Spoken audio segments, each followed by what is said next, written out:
નમસ્કાર. દિવસભરના તાજા સમાચારોમાં તમારું સ્વાગત છે. તમારી સાથે હું છું પિનલગીરી ગોસ્વામી. સમાચારો વિસ્તારથી જાણીએ એ પહેલા મહત્વના સમાચારો ઉપર એક નજર. મિત્રો, આજની વિડીયોમાં સૌપ્રથમ વાત કરીશું બાદશાહને પોલીસે ફટકાર્યો છે ભારે દંડ. સિંગર બાદશાહને રોંગ સાઈડ ગાડી ચલાવી ભારે પડી ગઈ છે. ગુરુગ્રામ પોલીસે રેપર સિંગરનું ટ્રાફિક નિયમોને ફોલો ન કરવાને કારણે ચલણ કાપ્યું છે. બાદશાહ ગુરુગ્રામમાં એક કોન્સર્ટમાં સામેલ થવા માટે આવ્યો હતો. જે ગાડીમાં બાદશાહ સવાર હતો તે ગાડી રોંગ સાઈડમાં જઈ રહી હતી. ત્યારબાદ ટ્રાફિક પોલીસે બાદશાહનું ચલણ કાપ્યું છે. પોલીસે બાદશાહ પાસેથી 15,500 રૂપિયાનો દંડ ફટકાર્યો છે. મિત્રો, અન્ય મહત્વના સમાચારની વાત કરીએ તો શક્તિ કપૂરનું અપહરણ કરવાનું કાવતરું. કોમેડિયન સુનિલ પાલ અને વરિષ્ઠ નેતા મુશ્તાક ખાને દાવો કર્યો છે કે તેમનું અપહરણ કરવામાં આવ્યું અને અભિનેતાએ પોલીસને તેની અગ્નિ પરીક્ષા વર્ણવી હતી અને ઘટના વિશે પણ જાણ કરી હતી. આ પછી તરત જ પોલીસે કેસની તપાસ શરૂ કરી. પછી ખબર પડી કે ખાનનું અપહરણ કરનારી ગેંગ પીઠ અભિનેતા શક્તિ કપૂરને પણ એક કાર્યક્રમમાં આમંત્રણ આપવાના બહાને અપહરણ કરવાની યોજના બનાવી રહી હતી. મિત્રો, અન્ય મહત્વના સમાચારની વાત કરીએ તો વડોદરા આ શાળાના દિવ્યાંગ બાળકોને સાધનો અપાયા. વડોદરા મ્યુનિસિપલ કોર્પોરેશન હસ્તકની નગર પ્રાથમિક શિક્ષણ સમિતિ અને સમગ્ર શિક્ષા વડોદરા કોર્પોરેશન અંતર્ગત સમિતિની શાળાના પ્રાથમિક વિભાગના આશરે 204 દિવ્યાંગ બાળકોને વ્હીલચેર, ટ્રાયસિકલ, શ્રવણયંત્ર, એડિયેબલ kit, CP chair, braille kit વગેરે જેવા 24 પ્રકારના જુદા જુદા અંદાજિત 18 લાખ રૂપિયાના સાધનોનું વિતરણ કરવામાં આવ્યું હતું. મિત્રો, અન્ય મહત્વના સમાચારની વાત કરીએ તો લાપતા લેડીઝ ઓસ્કરની રેસમાંથી બહાર. ફિલ્મ લાપતા લેડીઝ 97માં ઓસ્કર એવોર્ડ 2025ની રેસમાંથી બહાર નીકળી ગઈ છે. આ ફિલ્મ અંતિમ 15 ફિલ્મોની યાદીમાં સામેલ નથી થઈ શકી. Academy of Motion Picture Art and સાયન્સે બુધવારે સવારે આ જાહેરાત કરી હતી. જોકે બ્રિટિશ અને ભારતીય નિર્દેશક સંધ્યાની ફિલ્મ સંતોષ ટોપ 15માં સ્થાન મેળવવામાં સફળ રહી હતી. આ ફિલ્મ બ્રિટનનું પ્રતિનિધિત્વ કરશે. મિત્રો, અન્ય મહત્વના સમાચારની વાત કરીએ તો ડોનાલ્ડ ટ્રમ્પની ભારતને ધમકી. અમેરિકી રાષ્ટ્રપતિ ડોનાલ્ડ ટ્રમ્પે ભારત પર રેસિપ્રોકલ એટલે કે પારસ્પરિક ટેક્સ નાખવાની ધમકી આપી છે. એટલે કે ભારત અમેરિકન ઉત્પાદનો પર જેટલો ટેક્સ લગાવશે, અમેરિકા પર ભારતીય વસ્તુઓ પર તેટલો ટેક્સ લગાવશે.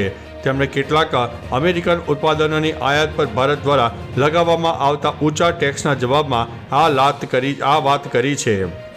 આ પહેલા પણ ટ્રમ્પ આ પ્રકારની વાત કહી ચૂક્યા છે. મિત્રો, અન્ય મહત્વના સમાચારની વાત કરીએ તો રોંગ સાઈડ અને રેસિંગવાળાને સીધા જેલમાં નાખો. અમદાવાદ શહેર ટ્રાફિક પોલીસના એક કાર્યક્રમમાં રાજ્યના ગૃહમંત્રી હર્ષ સંઘવીએ ટ્રાફિકના નિયમોને લઈને મોટી વાત કરી છે. તેમણે પોલીસને સંબોધીને કહ્યું કે રાજ્યમાં 365 દિવસ પોલીસ ડ્રાઈવ ચલાવો. રોંગ સાઈડ વાહન ચલાવતા, ઓવર સ્પીડિંગ વાહન ચલાવતા તેમજ રોડને રેસિંગ ટ્રેક સમજતા લોકોને દંડ ફટકારવાને બદલે સીધા જેલ ભેગા કરો. હાથમાં 10 દિવસ પાટી પકડશે, બધું સરખું થઈ જશે.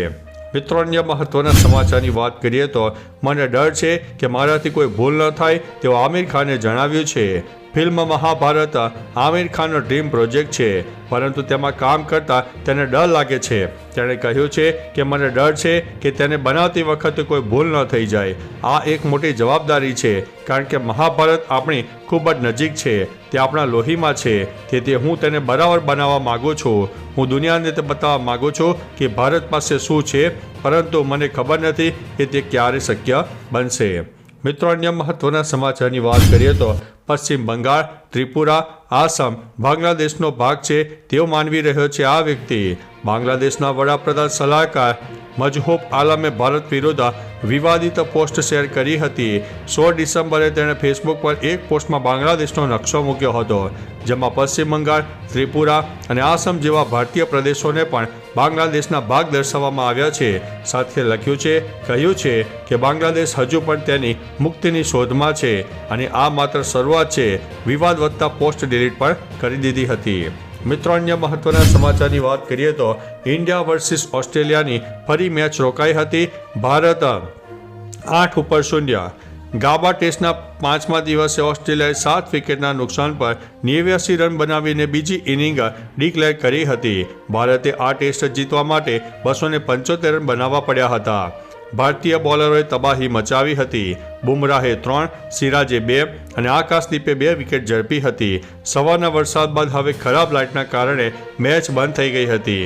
મેચ બંધ થઈ ત્યાં સુધીમાં ભારતીય ટીમે 2.1 ઓવરમાં 8 રન બનાવી લીધા હતા.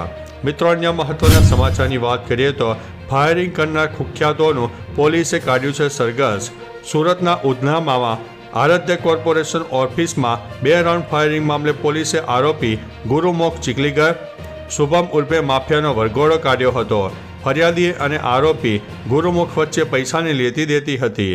ફરિયાદીના ઓફિસ પર ફાયરિંગને અંજામ આપવામાં આવ્યો હતો. સ્થળ પર લાવીને પોલીસ દ્વારા પંચનામું કરવામાં આવ્યું. મુખ્ય આરોપીને પકડવા 400થી વધુ કેમેરા ચેક પણ કરવામાં આવ્યા હતા.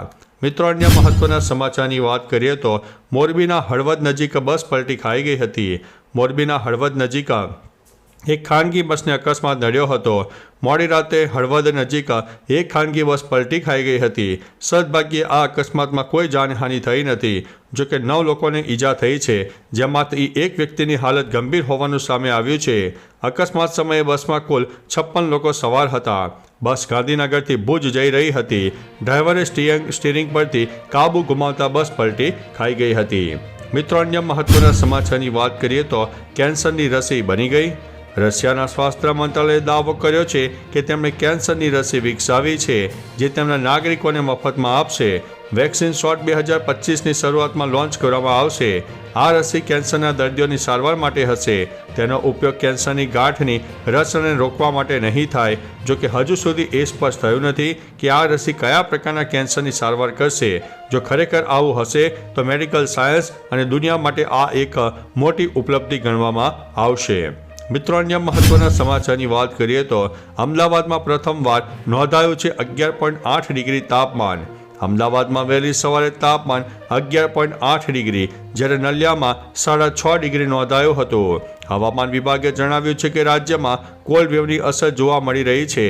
તેમજ અમદાવાદમાં વહેલી સવારે ગાઢ ધુમ્મસ પણ જોવા મળ્યું હતું. ધુમ્મસના કારણે રસ્તા પર વાહન ચાલકોને ભારે તકલીફ ભોગવવાનો વારો આવ્યો હતો. તો ચાલો મિત્રો, ફરીથી દેશ અને દુનિયાના સુપરફાસ્ટ સમાચાર લઈને મળતા રહીશો. ત્યાં સુધી અમને રજા આપશો. નમસ્તે.